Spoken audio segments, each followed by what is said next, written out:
নমস্কার। আমাদের ছোটবেলায় একটা কথা ছিল যে এক কান কাটা রাস্তায় বেরোতে হলে সে মুখ লুকিয়ে যায়, আর দু কান কাটা একদম রাস্তার মধ্যে দিয়ে যায়।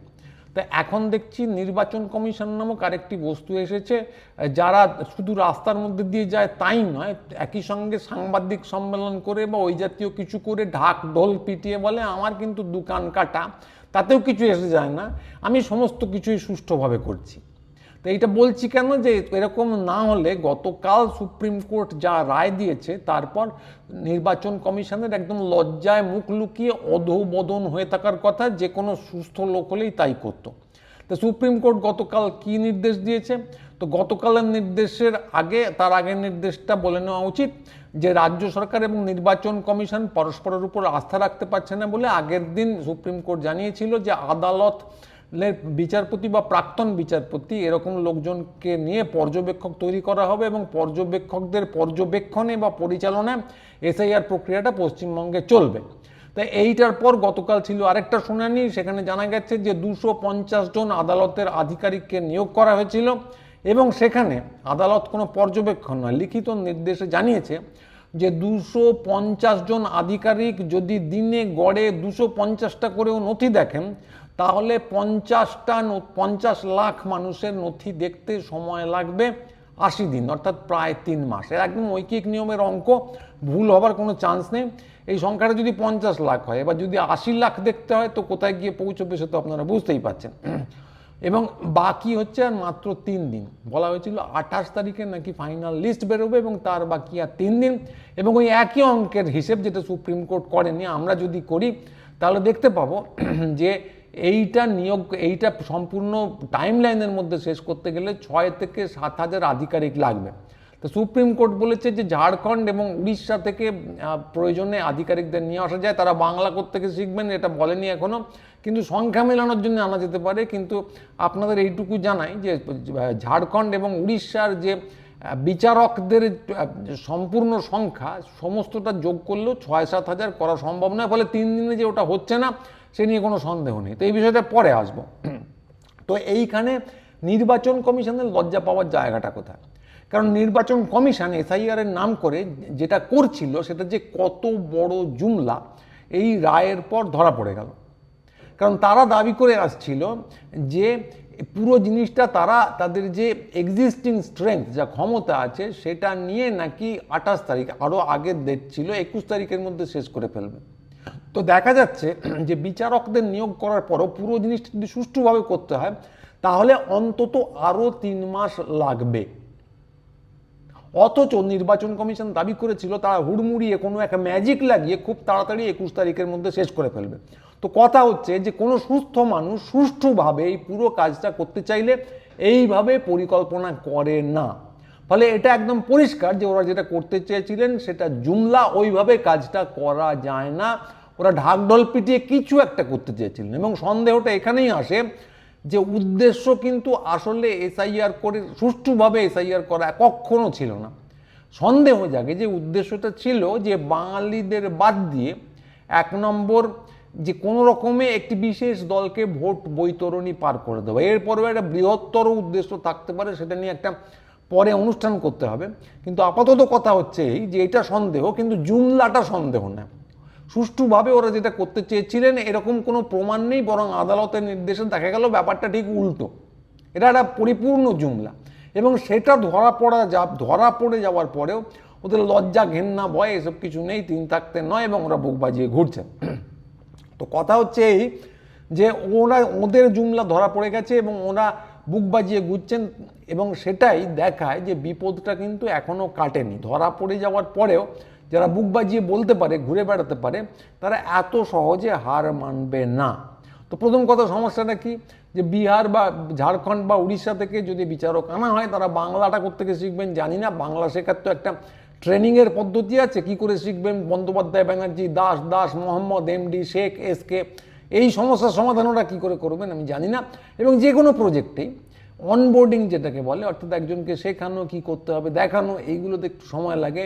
এটা ঐকিক নিয়ম নয় যেভাবে আমরা করলাম যে 50টা লোক লাগিয়ে দিলে এবং তারপর 50 গুণ বেগে কাজ হতে শুরু করলো, ওরকম হয় না। লোক লাগালে তার একটা ম্যানেজমেন্ট ওভারহেড থাকে, যে কাকে কোনটা দেবো, কিভাবে দেবো, সেটাতে সময় লাগে, শেখাতে সময় লাগে, ট্রেনিংয়ে সময় লাগে, এসবের কোনো বালাই নেই। এসব ধরলে তো আরও বেশি সময় লাগবে। তো কিন্তু ঐকিক নিয়মে করলেই আমরা দেখতে পাচ্ছি 80 দিন লাগবে।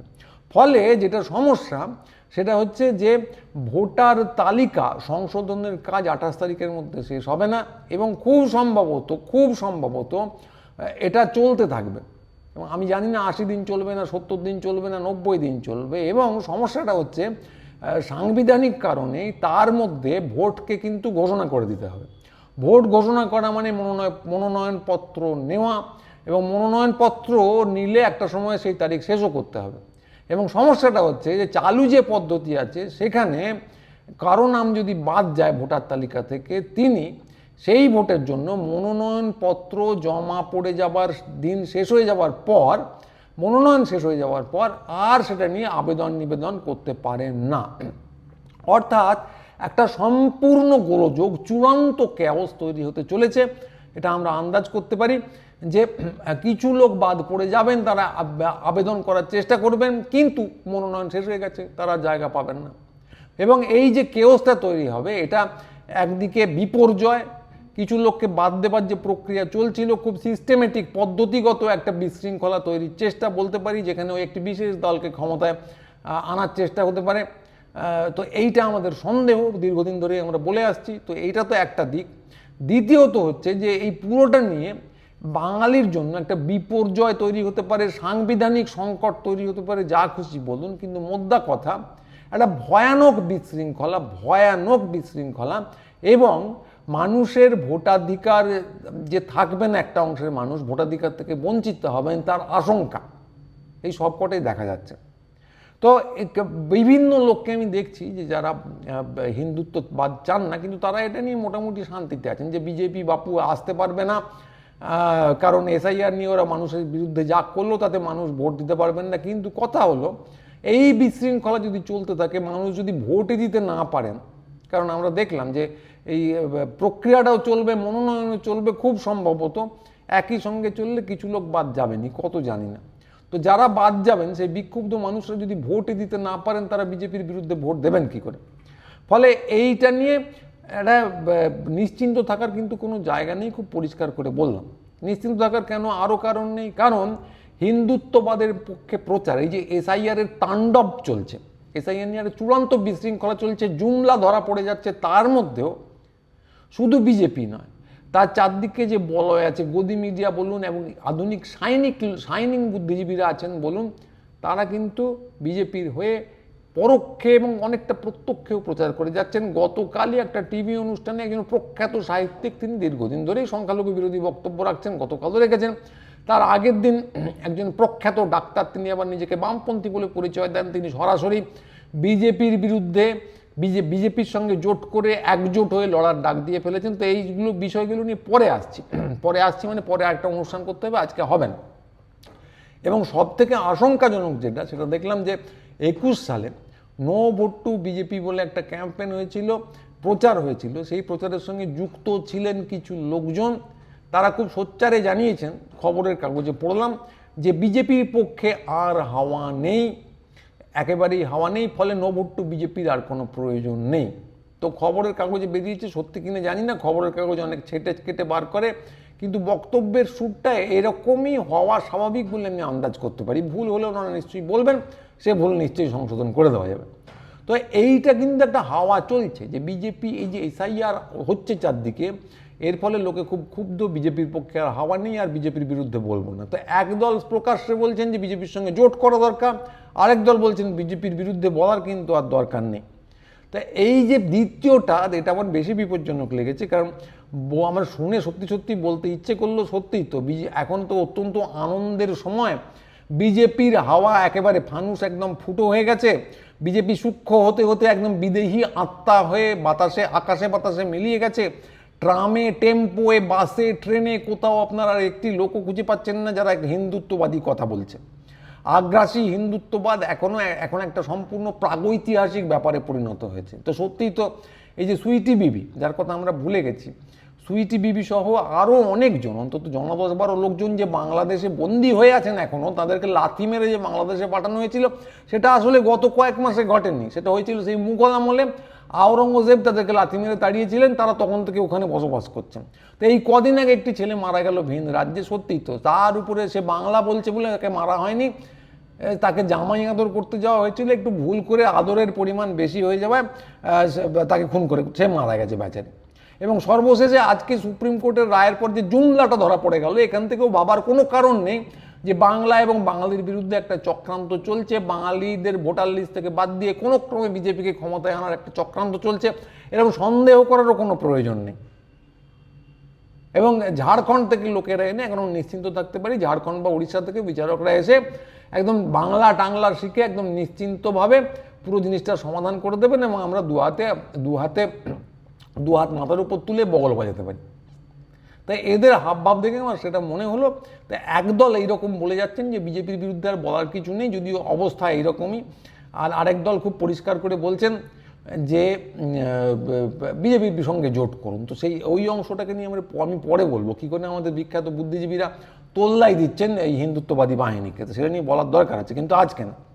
তো কথা যেটা এদেরকে যেটা বলার, যে আপনারা একেবারেই নতুন কিছু করছেন না, ভাববেন না এইরকম করে বিজেপির বিরুদ্ধে থামতে পারে।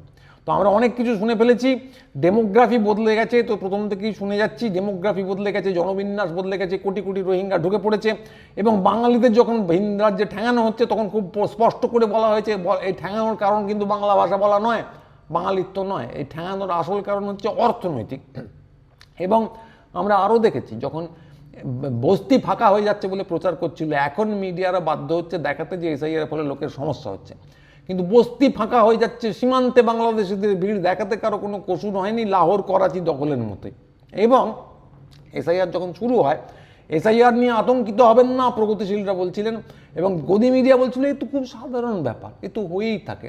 ওনারা সেই থুতুটা গিলে ফেলেছেন, কিন্তু আমরা ভুলিনি, এগুলো আমরা ইতিমধ্যেই দেখে ফেলেছি। এখন নতুন বোতলে নিয়ে আসছেন বিজেপির বিরুদ্ধে আর বলার দরকার নেই, কিন্তু এর থেকে বেশি ডোজ আমরা শুনে ফেলেছি।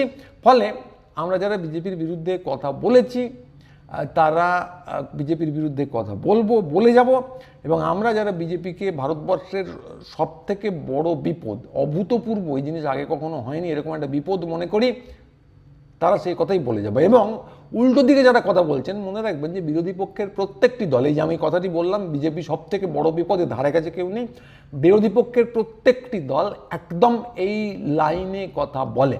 ফলে আপনারা যারা উল্টো লাইনে কথা বলছেন, এই ধরুন বিজেপি তেমন কোনো বিপদ নয়, হাওয়া কমে গেছে, এইগুলো খুব পরিষ্কারভাবেই বিরোধী পক্ষের কথা নয়। আপনারা বিরোধী পক্ষে কোথাও নেই, আপনারা হয় লাল কমল নয় নীল কমল, এই জাতীয় কিছু একটা হবেন।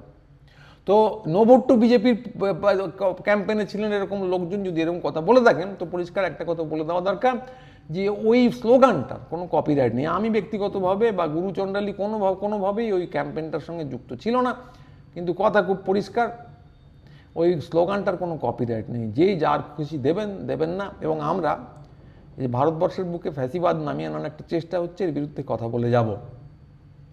একজোট হতে হবে বিজেপির সঙ্গে, এইটাই বলুন। এসআইআর খুব ভালো জিনিসই বলুন, বিজেপির পক্ষে হাওয়া নেই, এখন কথা বলার দরকার নেই বলুন।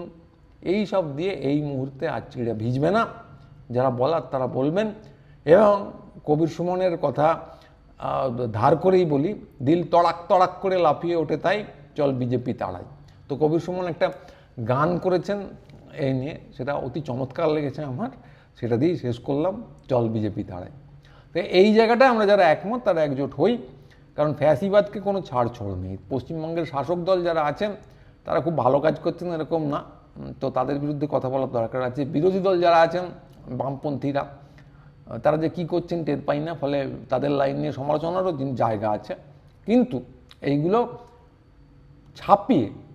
সমস্ত কিছুকে ছাপিয়ে ওই ফ্যাসিবাদী আক্রমণ আমাদের সামনে আসছে, তার বিরুদ্ধে কথা বলতে হবে, খুব পরিষ্কার কথা। তো এই পরিষ্কার কথাটা পরিষ্কার করে বললাম। যারা আমার সঙ্গে একমত তারা অতি অবশ্যই চ্যানেলটা সাবস্ক্রাইব করুন, ভিডিও বন্ধুবান্ধবদের দেখান। আমাদের সঙ্গে যোগাযোগ করতে হলে কলেজ স্ট্রিটে পুটিরামের উল্টো দিকে আমাদের দোকান আছে, চলে আসুন, কথাবার্তা হবে। আমি হয়তো থাকবো না, অনেকে ভাবেন আমি সব জায়গায় থাকবো, কিন্তু আমি সব জায়গায় থাকি না, থাকা সম্ভব নয়, আমি জন্ম শরীরই নই। তো চলে আসুন, লোকজনের সঙ্গে কথা হবে, যোগাযোগ তৈরি হবে। আর আরেকটা কথা, বই মেলায় যারা বই টই কিনেছেন, অনেকেই কিনেছেন বা দোকান থেকে নিচ্ছেন, তারা মতামত দিন, এখানে দিন।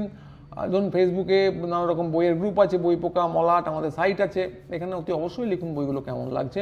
এই কেমন লাগছে পাঠ প্রতিক্রিয়া দেওয়াটাও কিন্তু একটা চলমান প্রক্রিয়ার অংশ। আপনি পাঠ প্রতিক্রিয়া দিলে আরও 10টা লোক জানতে পারবে, এভাবে পুরো জিনিসটা এগিয়ে যাবে।